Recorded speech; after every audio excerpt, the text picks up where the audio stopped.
Bicaralah dengan hormat. Sekelompok sampah yang akan menjual jiwa mereka sendiri, demi hidup mereka. Xiao Yueli adalah yang pertama tidak dapat mendengarkan lagi.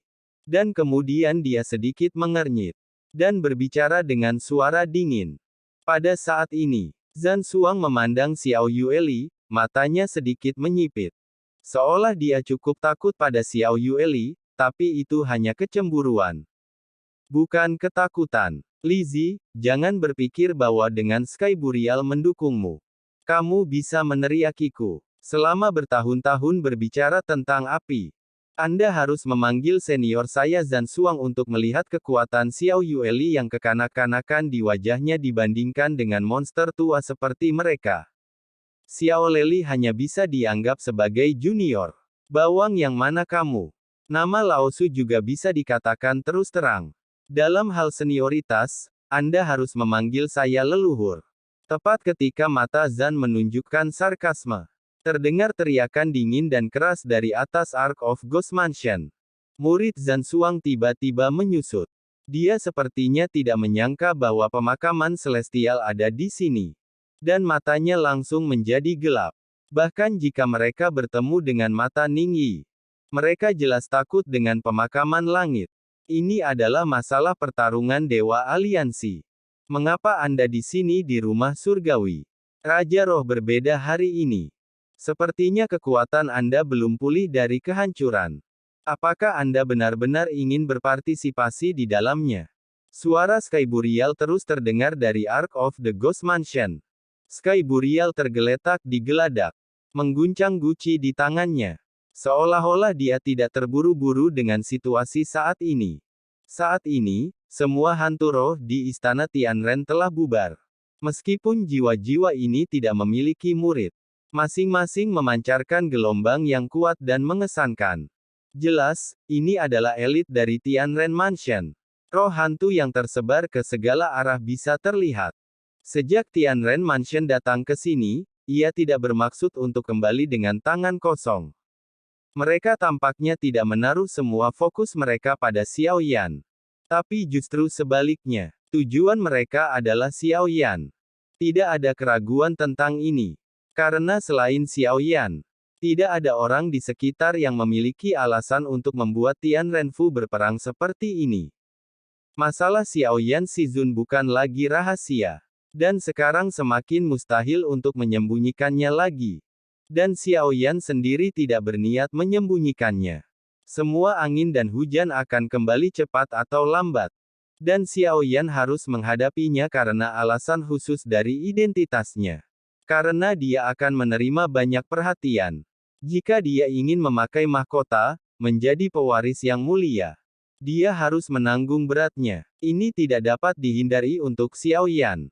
Mata Zhan Xuang tenggelam, dan kemudian guntur tebal berkelap-kelip di tangannya. Saya melihat palu godam terkondensasi di tangannya. Dan kemudian guntur menyapu tubuhnya dan mengayunkan palu yang berat. Meraung ke arah Xiao Yan melalui kehampaan. Tianren Fu tidak terus berbicara omong kosong karena dalam pandangan mereka, ini adalah waktu yang tepat. Dan sekarang adalah satu-satunya kesempatan untuk membunuh Xiao Yan. Bahkan jika Tian Zhang ada di sana, mereka masih memutuskan untuk mengambil risiko. Karena tingkat pertumbuhan Xiao Yan terlalu mencengangkan. Hanya dalam beberapa ratus tahun menghilang, Xiao Yan berhasil menerobos dari Dewa Perang menjadi Kaisar Abadi. Jika Xiao Yan tidak dapat ditangani tepat waktu saat ini, begitu kekuatan Xiao Yan terus meningkat, mungkin akan sangat sulit untuk menangani Xiao Yan pada saat itu. Setidaknya untuk saat ini, kekuatan Xiao Yan masih belum cukup untuk Tianren Mansion. Gemuruh guntur yang menderu dari esensi kekuatan guntur yang sebenarnya sangat kuat. Menutupi langit dan menutupi bumi seperti gelombang laut. Kekuatan guntur yang kuat dari jenis guntur ini tidak biasa pada pandangan pertama. Jantung guntur. Mata Xiao Yan tenggelam. Meskipun kekuatan guntur yang menyapu dirinya belum tiba, dia bisa merasakan kekuatan penindas yang kuat dari jarak jauh. Melihat ini, Xiao Yueli memutar alisnya, dan cahaya hitam melintas di tangannya. Dan Deat Skite muncul di tangannya, lalu dia berdiri di depan. Melambaikan Deatskite di tangannya, dan tiba-tiba mengayunkannya, membentuk setengah lingkaran. Cahaya hitam melonjak keluar dari Reaper Skite.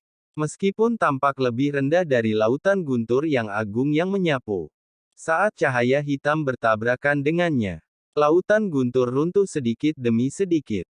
Pada akhirnya, hanya beberapa badai yang tersisa menyapu ke arahnya, membawa sedikit sisa guntur ke bawah. Kekuatan reinkarnasi mengandung aturan, dan itu sangat kuat. Zhan Xuang melihat serangannya dihentikan, menunjukkan keterkejutan. Menilai dari fluktuasi aura pada tubuhmu, kamu tidak lebih dari seorang kaisar abadi, mengandalkan kekuatan reinkarnasi untuk bersaing denganku. Tapi untuk serangan tadi, aku hanya menggunakan 30% kekuatan. Yang mulia Pluto, apakah Anda siap melawan saya? Zhan Xuang mengayunkan palu godam di tangannya, tetapi palu godam terasa ringan di tangannya, dan sepertinya mudah untuk mengayunkannya. Meskipun ingatannya belum sepenuhnya pulih, saya samar-samar ingat bahwa istana Tianren Anda pernah meracuni saya, dan saya secara alami akan membalas dendam. Xiao Yueli tidak menunjukkan kelemahan apapun. Dengan pulihnya ingatan, Xiao Yueli menjadi semakin mirip dengan mantan Pluto Mingyue, auranya berangsur-angsur menjadi lebih kuat, dan mantan Mingyue tidak pernah takut berkelahi dan tidak pernah mundur sedikit pun. Xiao Yueli selalu ditekan oleh pemakaman langit, dan Nizi telah menyebabkan banyak bencana sejak dia masih kecil, dan bahkan menantang banyak eksistensi yang jauh lebih kuat dari dirinya. Akan ada kemenangan dan kekalahan, tapi pada akhirnya akan ada kemenangan. Setelah kegagalan, Xiao Yueli akan berkultivasi dengan gila-gilaan sampai dia mengalahkan yang lain. Ini adalah obsesinya. Di bawah bimbingan pemakaman langit dan pemulihan ingatan, Xiao Yueli menjadi lebih kuat. Dia bahkan tidak dengan sengaja mengolah kekuatannya sendiri, dan sepertinya dia terus meningkat saat ingatannya pulih. Sebagai Raja Hades, dia tidak pernah kekurangan semangat dunia, seolah-olah seluruh dunia menginginkan dia menjadi raja, maka dia pasti akan menjadi raja dunia bawah.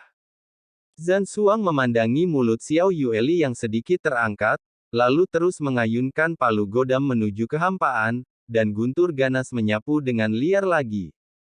Xiao Yan tidak punya pilihan selain mundur. Xiao Yan memperhatikannya, semua penonton dari Battle God Alliance mundur, sementara Bian Huawei Zong semua bergerak mendekati Xiao Yan. Ketika Xiao Feng memasuki aliansi Dewa Pertarungan, Bian Hua yang mengabaikan jawabannya tidak tahu pengaturan apa yang ditinggalkan tuannya, tapi sekarang mereka tidak takut dan berduyun-duyun ke sisi Xiao Yan dengan segala cara. Masing-masing dari mereka tampak tegas, seolah-olah selama Xiao Yan memiliki sesuatu untuk dilakukan, mereka akan mendatanginya tanpa ragu-ragu. Saat ini, Xiao Yueli telah ditarik menjauh dari Xiao Yan oleh Zhan Xuang tanpa sadar. Pada saat yang sama, Xiao Yan merasakan sepasang mata sedang menatapnya dengan aura dingin. Detik berikutnya, cahaya keemasan melesat ke arah Xiao Yan di udara. Di tengah, cahaya keemasan meledak tiba-tiba, menciptakan kuali besar ribuan kaki, terbungkus dalam kekuatan yang menakutkan, itu meraung ke arah Xiao Yan. Xiao Yan melihat yang terakhir terobsesi dan berhenti. Situasi seperti ini pasti akan mengharuskan dia untuk bergerak, tetapi sebelum dia bisa bergerak, sesosok muncul dari bunga di sisi lain dan langsung mengenai kuali emas. Suara teredam terdengar, dan segera beberapa sosok seberang tersapu dari udara. Di antara mereka, lebih dari selusin tokoh menembak pada saat yang sama, dan mereka semua mengeluarkan kekuatan abadi mereka saat ini. Dan fluktuasi yang terpancar dari mereka barusan jelas hanyalah dewa pertempuran. Xiao Yan menunjukkan keterkejutan di matanya, dan kemudian terlihat seperti Bian Hua semacam ini, mereka semua menyembunyikan kekuatan mereka yang sebenarnya. Xiao Yan segera menatapnya dengan hati-hati, dan yang terakhir sangat akrab dengan perasaan ini. Dan dia ditatap Xiao Yan, dan dia juga tersenyum canggung pada Xiao Yan, dan tubuhnya memancarkan fluktuasi yang semakin abadi. Xiao Yan memiliki keraguan sebelumnya, bagaimana mungkin ada begitu banyak keabadian di alam Suanyin. Tentang Sensi, kemana perginya semua yang abadi ini? Sekarang dia punya jawaban tentang ini semua.